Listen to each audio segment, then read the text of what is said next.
And now we welcome in Garrett Podell, NFL staff writer for CBS Sports, who was there when Dak was talking the other day, and Troy as well. You know, you look at what Dak is a guy, and as those other two quarterbacks too, they can handle all the scrutiny and everything. You got to win playoff games like Troy did.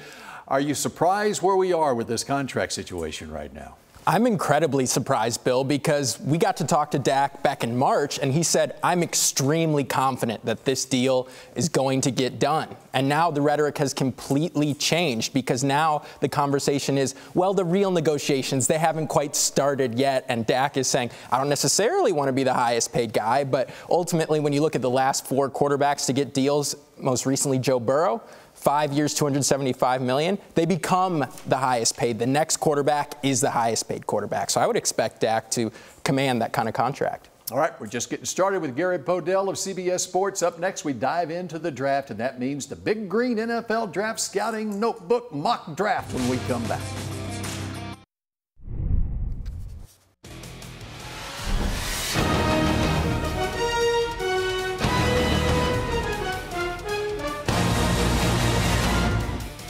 Often imitated, never duplicated, the Big Green NFL Draft Scouting Notebook is filled to the brim with five-star prospects Jerry Jones needs to draft. It's the 20th year of the Big Green Notebook, started in 2005 with DeMarcus Ware. Bill Jones with Garrett Podell. Garrett knows he cannot touch the Big Green Notebook. No, do not touch that Big Green Notebook there. All right, through the years, though, Jerry did draft DeMarcus Ware. He was in here. I suggested heavily that he should draft DeMarcus Ware in 2005. Sean Lee was another one. Tashard Choice is a fourth-round draft pick. But other than that, he hasn't picked any of my picks from the Big Green Notebook. Where does he start this year? Because when you look at all of the departures this offseason for this Cowboys team, both sides of the football, offensive line, running back, wide receiver, defensive line, cornerback even, linebacker, of course, Eric Kendricks came in for Leighton Vander Esch. He's not even on the list here. That Cowboys shopping list is long.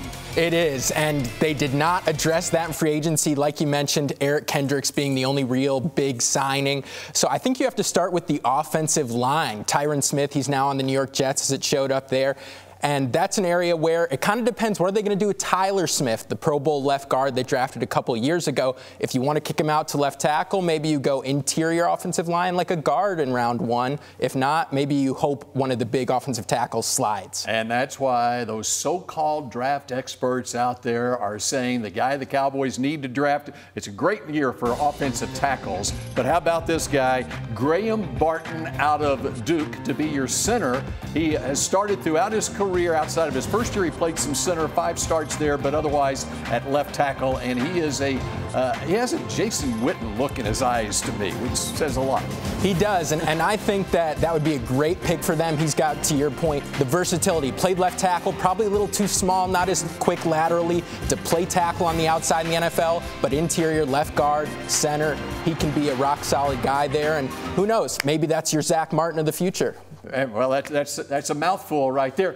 But, okay, I said it's so deep at offensive line in this draft, particularly at the tackle position. I think they also, with all those needs, and they only have 7 draft picks, they don't have a 4th-round draft pick, trade down. And how about a defensive player? Because we looked at that chart right there, and there's a lot of vacancies on that defensive line. Darius Robinson from Missouri in a trade-down scenario.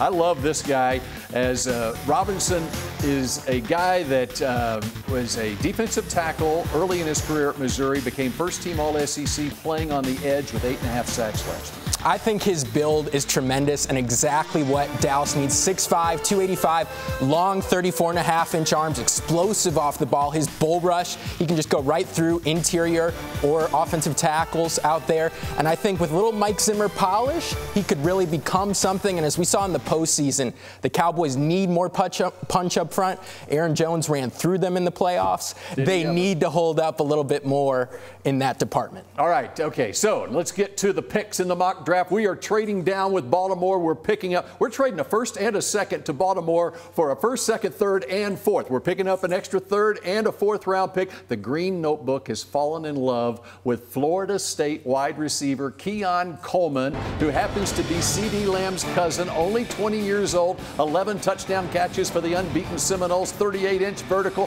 high football IQ, played football and basketball at Michigan State before transferring to Florida State. Keon Coleman, 6'2", 215 pounds, would make a great combo with cousin CeeDee. Forget about that 4.6 40, right? Exactly. Great body control, like you mentioned, going up like a basketball player to make the catch. And what matters more than the 40 time is his play speed. How fast is he? And at the NFL Combine, he had the fastest gauntlet time, which is when they chuck the footballs and you throw your hands up like this and you turn to make the catch. Fastest time there. What that shows to me is that he can really move when it's actually time to play ball. And, he's kind of got that DK Metcalf type verticality. Could use some help with the intermediate routes, but you love the big body target to go along with CeeDee in the slot. Sounds like Garrett has his own big green notebook that he is hiding from us. He's done his homework here. But the point on this is the Cowboys have a big need getting another playmaker on offense. And wide receiver early, I think, there's talk that you can get a wide receiver at any point in the draft. I think that's a myth when you're talking about an elite wide receiver. You can't find great wide receivers late, I don't believe. Xavier Legette from South Carolina is a guy I think the Cowboys might target in the second round. I think that's a great pick. There's a lot of people who say don't look for the next Deebo Samuel, but Xavier Legette, he's been somebody who's been comped to Deebo, erupted for over 1,200 yards in the SEC, just behind Malik Neighbors in receiving yards in that conference. Do-it-all player, can do stuff out of the backfield. He'd be a great pickup there. He's got jaw-dropping speed, too, at 6'1", 220 pounds, and he ran a 4.39 40 at the Combine. All right, second round. Remember, we trade down about 6 spots, pick up an extra fourth-round pick, and I love the offensive tackle from TCU, Brandon Coleman. People are sleeping on him. He's out of Denton High School. He was living in Germany and was a quarterback when he came over here in high school at age 15. He grew into an offensive tackle, and let me tell you, Brandon Coleman, he has measurables that are very similar to Tyron Smith. I'm not saying he's Tyron Smith. He'd be a top 10 pick if he was, but I see a lot of good things out of Brandon Coleman.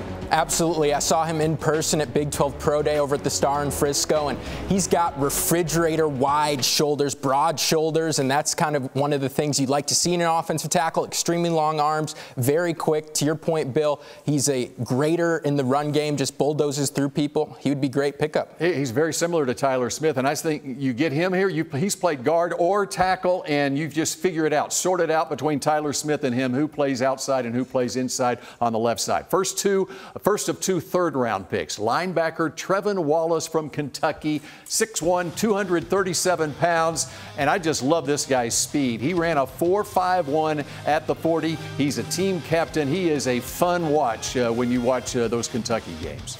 And that's a great size for the kind of linebacker the Cowboys need. They kind of got run over and were playing converted safeties like Jaron Kearse, Marquise Belt linebacker last year. 237, that's a pretty heavy number for linebackers in today's game with the passing game. You don't see the 250-pound Ray Lewises anymore. That'd be great size in the front seven for Dallas. You're not going to see running back taken in the first round of this draft. I'm taking my running back here in the third round, and I'm going with Braylon Allen out of Wisconsin. This guy's only 20 years old. By the way, Keon Coleman's only 20 years old, too. As a 17-year-old freshman at Wisconsin, Braylon Allen had 7 straight 100-yard rushing games, and what I like about him as much as anything, this is a mature guy. He's a physical downhill runner, and you just watch his interviews, and this stage is not going to be too big for him. And he brings an element that the Cowboys lacked last year, that physical bruiser, especially near the goal line. You remember the Miami game, Tony Pollard had a run into the end zone. He got stopped, and then the next play there was a fumble turnover. That's the kind of bulldozing running back that could really benefit the Cowboys. Speaking of other running backs here, okay, Jonathan Brooks out of Texas. You're probably, if you're going to take him, you're probably going to take him at 56 in the second round. He might be the first running back off the board. I know the Cowboys love him, but they have other needs as well. And I think it's a pretty good class of running backs in the second, third, fourth round. I would agree with you, but if there's any team that knows Jonathan Brooks, it's the Cowboys. He had the ACL injury. I saw him in person at TCU. His agility, bouncing to the outside and running down the sideline is elite. If they trust his knee and Dr. Cooper and out of the Cooper Clinic in Dallas did his procedure, then I understand the pick. All right, what about a center? You got to have a center, okay? How about in the 4th round? That's why we picked up the 4th round pick. Tyler Biadasz was a 4th round pick. Bo Limmer out of Arkansas and Tyler Legacy High School. Here's a guy who squatted 700 pounds. By the way, Braylon Allen squatted 600 pounds. If they don't have a Pro Bowl team, they'll have a Pro Bowl weightlifting team on this team. Absolutely, and he's durable. He's going to be out there 36 consecutive starts in the SEC. That says a lot. That's basically the NFL feeder league the last few years. To start that many games in a row, that says a lot, and I think Jerry Jones would always love to add another Razorback. There you go. That's exactly right. All right, Bo Limmer is your new center for your Dallas Cowboys. The rest of the Big Green Notebook mock draft, we got to fill those needs as we show you Jaden Crumedy, a defensive tackle from Mississippi State. In the 6th round, Miles Harden, a slot corner. Jordan Lewis getting up there in years. And, of course, you haven't replaced Stephon Gilmore. Tulu Griffin, he's a kick returner from Mississippi State. And you got to have a local out of Frisco Lone Star in Air Force. It's Trey Taylor, the safety. There you take a look at the 3rd day picks. What do you think of the Big Green Notebook mock draft? I think we addressed all the needs, and Jerry Jones should follow every single step there, especially the trade down. They really need depth, and those extra picks in the middle rounds could be really beneficial. All right, we appreciate it. Garrett Podell, NFL staff writer for CBS Sports.